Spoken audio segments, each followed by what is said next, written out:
கோடிக்கணக்கு வருமானம் இருக்கு. அதெல்லாம் விட்டுட்டு தான் ஜனங்களுக்கு நல்லா செய்து வந்திருக்கான். அவன் சம்பாதிக்கிற மாதிரி இருந்து படம் நடிச்சால போதும், அரசியல் இறங்க வேண்டாம். விஜய் தான் வரணும். ஃபர்ஸ்ட் எம்ஜிஆர் அவர் மறைஞ்சிட்டாரு. இப்போ எம்ஜிஆர் ജനിച്ചത് പോലെ സ്റ്റാലിനും മറ്റവരും 7 ലക്ഷം കോടി 8 ലക്ഷം കോടി കടാക്കിയിട്ടിട്ട് കാര്യമില്ലല്ലോ. ഇതെങ്ങനെ വന്നെന്നൊക്കെ അറിയണ്ടേ? വിജയ്ക്ക് മോഷ്ടിക്കേണ്ട ആവശ്യമില്ല.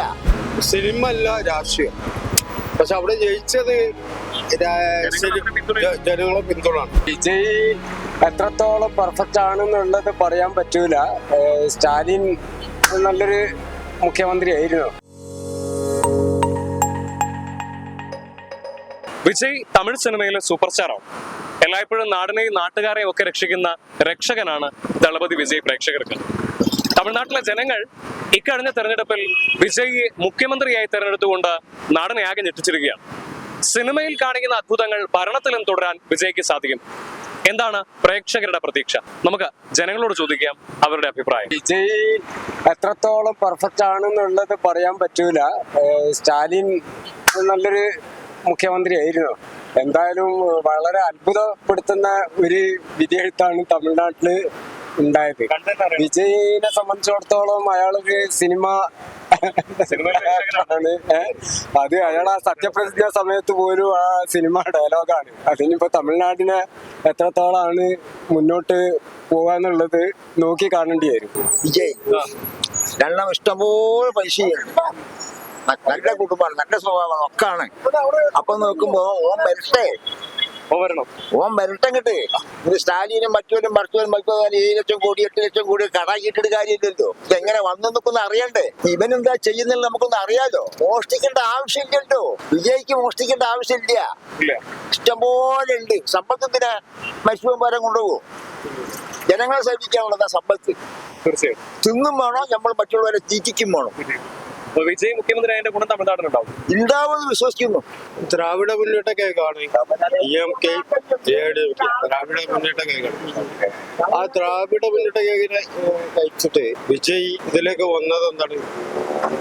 നല്ലൊരു രാഷ്ട്രീയ നിലപാടാണ്. കാര്യം എന്താ വെച്ചാല് മറ്റേ 1967 കോൺഗ്രസ് എന്തായത് ഒരു മന്ത്രിസഭയിൽ ഉണ്ടായിട്ടുള്ളൂ. അതിനുശേഷം അതിന് ശേഷം കോൺഗ്രസ് മന്ത്രിസഭയില് 4 5 MLA. പക്ഷെ DMK-നോട് ചെയ്തത് ചതിയാണ് കോൺഗ്രസ്. അതും ഒരു ഭാഗത്തുണ്ട്. അത് രാഷ്ട്രീയമാണ്, സിനിമ അല്ല രാഷ്ട്രീയം. പക്ഷെ അവിടെ ജയിച്ചത് ജനങ്ങളെ പിന്തുണയാണ്. അതെങ്ങനെ ഭരിക്കും എന്നുള്ളത് നമുക്ക് പറയാൻ പറ്റില്ല. കാര്യം എന്താ വെച്ചാല് 108 കക്ഷികൾ എന്തോ ഉള്ളൂ, 108 മൂപ്പരുള്ളൂ. കേവല ഭൂരിപക്ഷമല്ല. ബാക്കിയുള്ളതാണ് CPI, CPM, ലീഗ്, പിന്നെ കോൺഗ്രസിന്റെ 5 കോൺഗ്രസ് മന്ത്രിസഭയിലുണ്ട്. നേരെ മറിച്ച് CPM മാത്രം പുറമേ പിന്തുണയ്ക്കാണ്. അതെങ്ങനെ വരണം, മുന്നോട്ട് പോകുന്നു നമുക്ക് പറയാൻ പറ്റൂല. ADMK എങ്ങനെ പുലർത്തും നമുക്ക് പറയാൻ പറ്റൂല. ബിജെപിയെ തോപ്പിക്കാൻ വിജയ്ക്ക് പറ്റും. അല്ല, BJPക്ക് ഒറ്റ സീറ്റുള്ളൂ. കേന്ദ്രത്തിൽ നേരിടാൻ വിജയ്ക്ക് പറ്റും. അത് എന്തായാലും പറ്റും.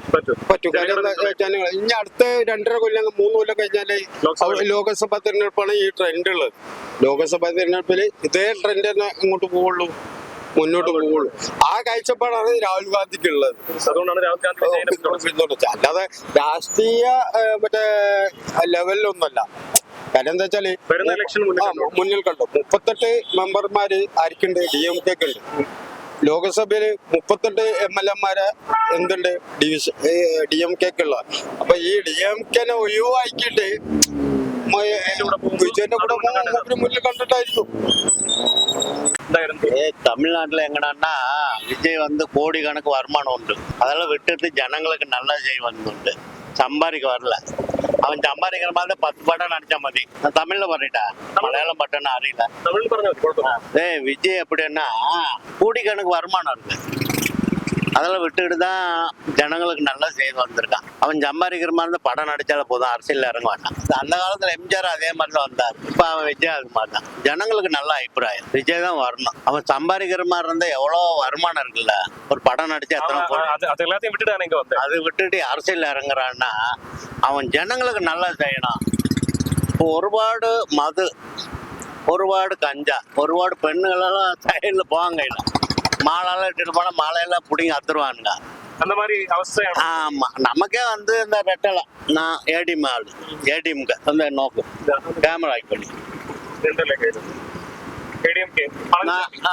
எடப்பாடி பழனிசாமி ஆദ്യം வந்து மற்ற விஜய்க்கு மற்ற ஸ்டாலிக்கு ஓட்டுட்டு அவன் நல்லது செய்வான்னு அவன் எங்கன்னா நான் ஜெயிச்சுட்டு 1 மாசத்துல ஜெயலலிதா மரணத்தை நான் தெளிவிக்கிறேன். ஜெயலலிதா மரணத்துல தெளிவு 1 மாசத்துல அது பொறுத்து வரும்னு நான் சொல்லித்தரேன் பண்ணேன். இது வரைக்கும் ஒரு 5 வருஷம் ஆச்சு, அதை பத்தி என்னன்னு தெரியல. இப்ப மீண்டும் அவனை வந்தானா கொலகாரன், அதெல்லாம் ஆகாது. ஸ்டாலின் தான். நான் இப்போ நல்ல ஆளு விஜய். நானும் விசில சின்னத்துக்கு தான் ஓட்டு போட்டேன். ஆனா ரெட்டால தான் தான். நீங்களும் ரெட்டலை ஆளுதான். ஆமா ஏமா எனக்கு ஒரு அபிப்பிராயம், அவன் வந்தா நல்லது செய்வாருன்னு. நல்லது செய்வாரு அண்ணா ஒரு நம்பிக்கை தான். தளபதி தமிழ்நாட்டை காப்பாத்தனண்டா. அதான் 2வது எம்ஜிஆர். 2வது எம்ஜிஆர். ஃபர்ஸ்ட் எம்ஜிஆர் அவர் மறைச்சிட்டாரு. இப்போ எம்ஜிஆர் ஜனிச்சது போல. அப்படிதான் தமிழ் மக்கள் எல்லாம் அப்படிதான். தமிழ் மக்கள்னு எல்லாமே சிறிய குட்டி முத கொண்டு என் பேரக்குட்டி முத கொண்டு ஒரு தண்ணி முறைன்னா என் பேரக்குட்டி எதுக்காக ஓட்டுட்டேன்னா ரெட்டலன்னு மோந்து தர மாட்டேங்குது. சீட்டி பறஞ்சா தண்ணி மோன்ட்டு வருது. அப்ப சின்ன பிள்ளைங்களுக்கே ஒரு அழைப்பரா இருக்கும்போது தெய்வத்தோட அவதாரம். தெய்வம் இல்ல, அது ஆறு எதை செய்யணுமோ அவன் தான் விசாரிக்கணும். விஜய் அப்படி ஒரு மனுஷன். விஜய் அப்படி ஒரு மனுஷன். அப்படி இல்லைன்னா இத்தனை பேர் வந்து பார்ட்னர் ஆக மாட்டாங்க. மற்ற கம்யூனிஸ்ட் கட்சி 2, காங்கிரஸ் மற்ற எல்லாரும் வந்து இல்லைன்ட்டு பறஞ்சு வந்துட்டாங்க. விஜய் தமிழ்நாட்டை காப்பாற்று நினைக்கிறேன். ஓகே, அடிப்பொலி ஆகும். இப்ப தமிழ்நாட்டை அடுத்து எம்ஜிஆர் மாதிரி. வயசு கம்மி, 50 வயசு. இன்னும் டைம் இருக்கான். படம் நடிச்சாலும் கோடி கணக்கில் சம்பாதிக்கலாம். அவன் தலைமுறைக்கு வச்சு சாப்பிடலாம். நான் சாதாரண செருப்பு தைக்கிற ஆள் தானே. அவன் மேல அவர் அபிப்பிராயம் வச்சிருக்கேன்னா ஒரு நம்பிக்கை, ஒரு ஈர்ப்பு சத்து. കഴിവുണ്ടോ വല്ലതും സമ്പത്തുണ്ടല്ലോ, അതിനെക്കൊണ്ട് കുറെയൊക്കെ മുന്നോട്ട് പോകാൻ സാധിക്കും. സിനിമയിലുള്ളവർ തന്നെ തമിഴ്നാട് രക്ഷിക്കാം. കുറെ സാമ്പത്തികമായിട്ടുള്ള എല്ലാ കഴിവുകളും നമുക്കുണ്ട്. കാശുണ്ടല്ലോ അവൻ്റെ. ആദ്യത്തെ തവണത്തെ മത്സരത്തിന് വിജയ് മുഖ്യമന്ത്രി ആവുകയാണ്. അത് ഞെട്ടിച്ച പ്രശ്നം തന്നെയാണ്.